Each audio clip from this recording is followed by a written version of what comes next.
My talk today is calibration, or maybe recalibration might have been a better word to use. I think this market for the next several months, maybe for the year, is going to be dominated by the market essentially recalibrating what they think rates and what they think the economy is going to do. I'm of the opinion that just go through the usual disclaimer. Wall Street priced in this Goldilocks scenario after the December FOMC meeting. Everybody decided that Powell was super dovish and everything was going to be great, and suddenly the market was pricing in 6 or 7 interest rate cuts. I'm having a bit of trouble with that personally. I don't really buy into the idea that we're going to see that many. I mean, I'm certainly not complaining about the impact.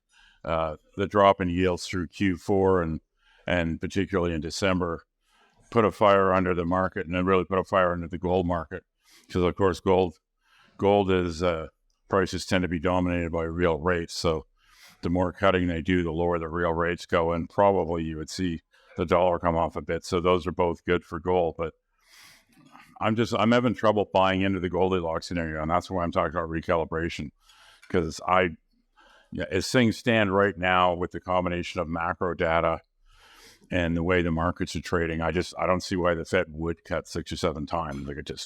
I don't see any rationale for it. I think we're all just so used to zero rates after years of the Fed filling the punch bowl. We're all sort of going, well, obviously rates have to be 1 or 2%. Well, I mean, rates weren't 1 or 2% for decades. I mean, 1 or 2% is very unusual. And I don't think there's any particular reason to think that rates aren't going to normalize at something like pre-pandemic, pre-QE levels, which in the current inflation environment would be about where they are right now. I think we probably see some cuts, but I'm having a lot of trouble buying into 6 or 7. It's really going to come down to whether the economy really slows down. I know there's a lot of recessionistas out there, particularly in the gold space. Half the stuff I get from my friends in the business, if you will, is usually, explaining to me why I want some piece of what to me looks like marginal or not that bad macro data means the world's coming to an end. I'm not really seeing that personally. So I'm pretty happy with the fact that with the changes we've seen in the last few weeks, gold's hanging in there at 2030, 2040. We can't really complain about that. It does feel like we're going to have to see new highs and maybe hold them for a while to bring retail back, other than the diehards like us. I'm not sure I'm honestly not sure what the catalyst is going to be for that. I mean, the obvious one would be a couple of quick rate cuts, but like I said, I'm having trouble buying into that. Now, if you look at this chart here, I would call this the one chart to rule them all for 2024. And what that shows you is there's 3 curves on there. The lowest one is the odds of a rate cut this month at the FOMC meeting in a couple of weeks. Nobody really thinks there's going to be one this month. The odds, and these odds are derived from forward bond yield curves. They get calculated from those. The one that's the most interesting, perhaps, is the one that's the most interesting, maybe, is the middle one here. That's March. That's sort of the first rate cut that everybody's been counting on. And if you look back at this December, especially late December, the odds of a March rate cut were up above 90%. Now they're back down to about 50%.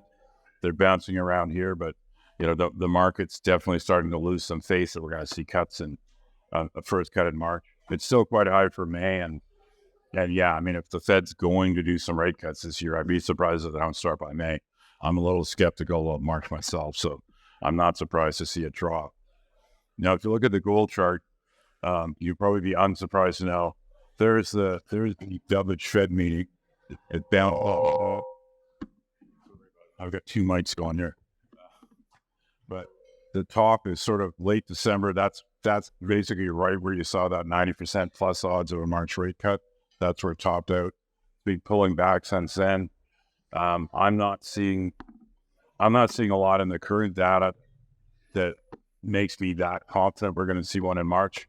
Part of the reason why we saw a big drop yesterday was actually one of the members, Waller, I think it was, gave a speech, and he was basically saying, like, don't hold your breath, don't count on it. You're not hearing. Is there the mic? Okay, I'll just use a straight stand-up mic. So, if you look at this curve, this is a 10-year yield chart. This is kind of the benchmark yield. It's the one that the market follows. It's the most heavily traded. You can see what that did going from basically Q4 from September to December. You saw like a drop in the order of 1.5% almost. That's the reason why the S&P went crazy and rallied so hard through Q4. It's the reason why gold moved as hard as it did. You can see it bottomed in late December, and it's been going up since then. That turn up in late December is the reason we didn't have a Santa rally. The Santa, notwithstanding the big rally earlier, the Santa rally never materialized. Santa rally comes basically after December, after Christmas and the first couple of weeks of January. Didn't happen this time. And even though it's not a big move, you can see the 10-year yield right now is, if you look at that big red bar towards the right side, that's the dovish Fed meeting right here. We're basically back to where yields were before that. So the market's starting to recalibrate the idea that 6-7 rate cuts in the bag. I'm just not convinced that's going to happen, and the reason I'm not is really I'm just looking at macro data. And yes, I know that there's two sides to every picture. If you want to be bearish, you can find a way to massage any number that comes out to make it sound as negative as you want to. The chart on the left, that's the Atlanta Fed GDP now. They recalculate it every time any major macro number comes out. It's just like a running graph that they run through the quarter, what their estimate is. And right now, their estimate for Q4 in the U.S. is a little above 2.5%. Not boom times, but pretty good growth rate. When this started getting calculated, basically early in Q4, the assumption was Q4 would come in about 1%. So the growth estimates continue to strengthen. The one on the right, I think, is, to me, is maybe even more telling in terms of what the Fed might or might not do. The employment numbers are a big deal for the Fed. One area they continue to be worried about in terms of something as a potential source of inflation turning back up, but it's an important guide for them, is basically just the unemployment rate and what the job outlook is, because they do have a dual mandate, prices and employment. And if you look at those initial jobless gains, the thing on the right, those are low numbers. Those are very low numbers. It's a lagging indicator. A truck could hit the economy tomorrow, like, can happen. But based on, I can only go on the data that's in front of me. And based on that data, that is not what a pre-recession looks like. It does not look recessionary at all. So, failing that, I'm not sure why the Fed would cut as many times as it would, as everybody's expecting. And when you look at this set of graphs, there's a set of nested curves here. Those are just, again, this is bond market pricing in where they think the yield is going to be between now and the end of this year. The top one was kind of November 2023, before the yields really started dropping, before the dovish Fed meeting and all that. Back then, it looks like they were, the bond market was pricing in a couple of cuts. So they were thinking maybe 4.5%. Then after that Fed meeting, December 1st, it had already dropped quite a bit because there'd been a set of fairly weak data. And then the lowest one is January 16th this week. The bond market is still assuming from here half a dozen cuts. So there's been a bounce, but it's not like, we haven't seen much sober second thought priced into the market yet. And again, I don't see why they would cut it to 3.5 if unemployment stays where it is now and the growth rate stays where it is now. Granted, this is a very strange year geopolitically, so you certainly can't discount something coming out of left field or one of the fields where things are already pretty ugly and blowing things up, something serious enough to really shock the economy. I can't discount that. But right now, I'd say we're in a bad news is good news market. So basically, if we get weak macro numbers come out, that'll probably knock yields down a bit. That'll be good for the gold price.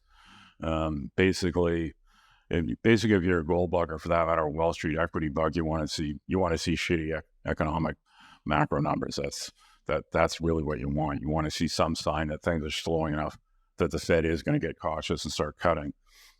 The other reason why I'm a bit cynical about a near-term recession is it's not like it can't happen. It's happened a few times, but it's unusual to see recessions start during election years.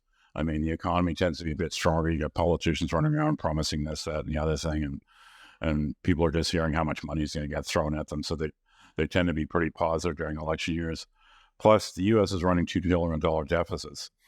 Whether you think that's a good idea or not, and plenty of people don't, obviously, it's a little hard to see. It's a little hard to see how you get an economy really taking a nosedive when you're getting $2 trillion a year in fiscal stimulus. That's a lot of fiscal stimulus.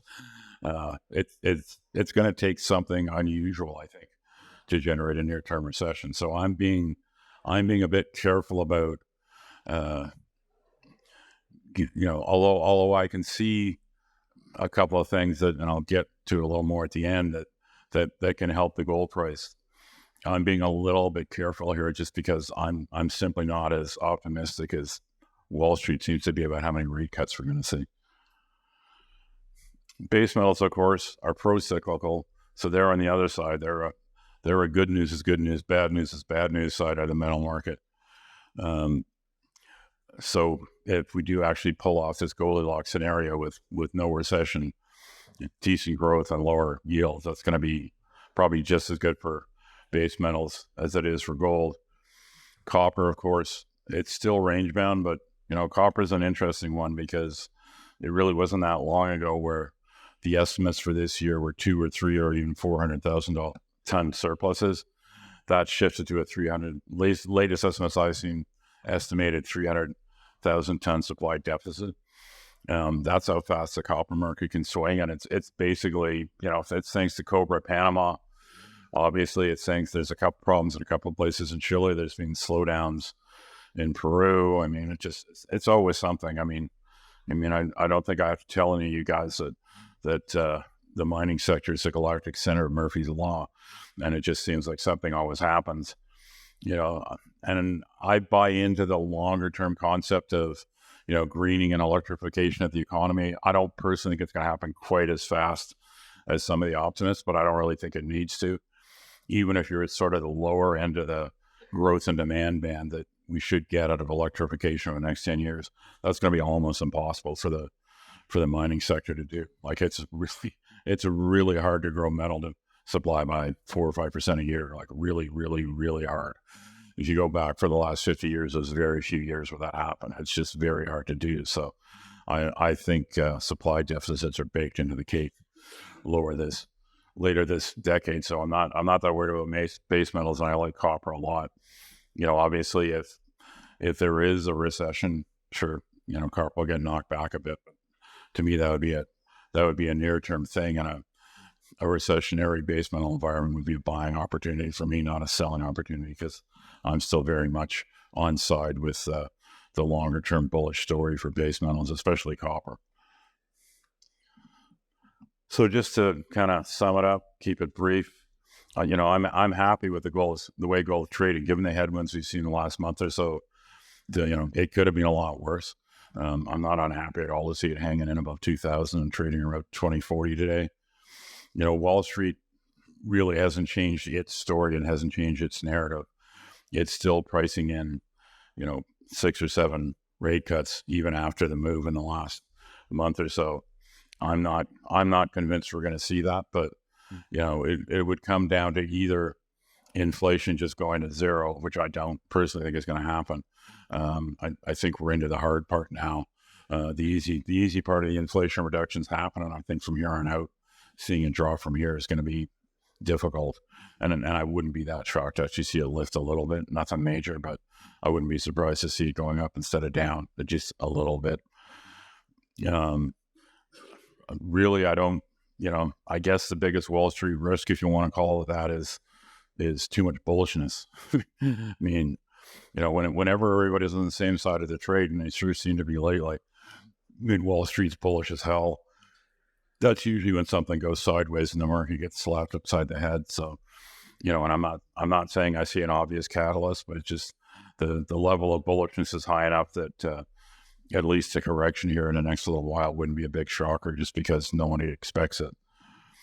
If there's no recession, good for base metals. Makes things a little bit tougher for gold. Longer term, the fundamentals for base metals, especially copper, are fantastic. So I'm not going to sweat it that much. If copper goes up or down 10% in the next few months, like whatever, I'm not that worried about it. If you're a contrarian, of course, you people are contrarians because you're sitting in a research conference. So you're either contrarians or you're lost. Perhaps both. The one good thing, I guess, about the gold market is the retail sentiment's terrible, as I'm sure you all know. It's just been awful. I mean, it's crazy how bad the sentiment is, given that gold is, in fact, trading at 2040. You think people would be in a little bit better mood. That's actually a positive for me from a sentiment viewpoint, because what it tells me is that the usual suspects that tend to really whipsaw the gold market, large retail in the U.S., hedge fund guys, they're not in the market, which to me is good. I mean, I sort of view some of them as dumb money, so I don't really want to see them in the market. I'd rather see them show up at the end, and I don't think we're there yet. So I'm happy that the sentiment is actually, well, maybe happy is probably too strong a word, but I'm not bothered by the fact that retail gold sentiment is so poor. We continue to see very strong buying from central banks. That is supporting the price. I think that's helping. There doesn't appear to be any sign that that's going to end anytime soon. It seems like a longer term strategy for a number of central banks to significantly increase their gold holdings and diversify out of the U.S. and the euro a bit. So I think that buying keeps coming, and it'll be there when things really warm up, and it'll be a base that I think helps things move that much harder when we do actually see retail come in. Macros, I follow macros, and I just talked about macro is important to me, but I don't make my money, trading large indexes and stuff. I make my money trading resource stocks. So, when it gets right down to it, it's the individual stories that matter more to me. And I think good stories that are undervalued, but that have the management that can actually get things done and hit their marks and get through every stage. They've got the backing to be able to bring financing in when they need it. Companies like that work even in weak markets. Discoveries work even in weak markets. Projects that are obviously going to have strong economics will work even in a weak market. Like, yeah, they'll have good months and bad months, but those are the kind of stories I look for, and those are the kind of stories that I'm going to introduce to you now.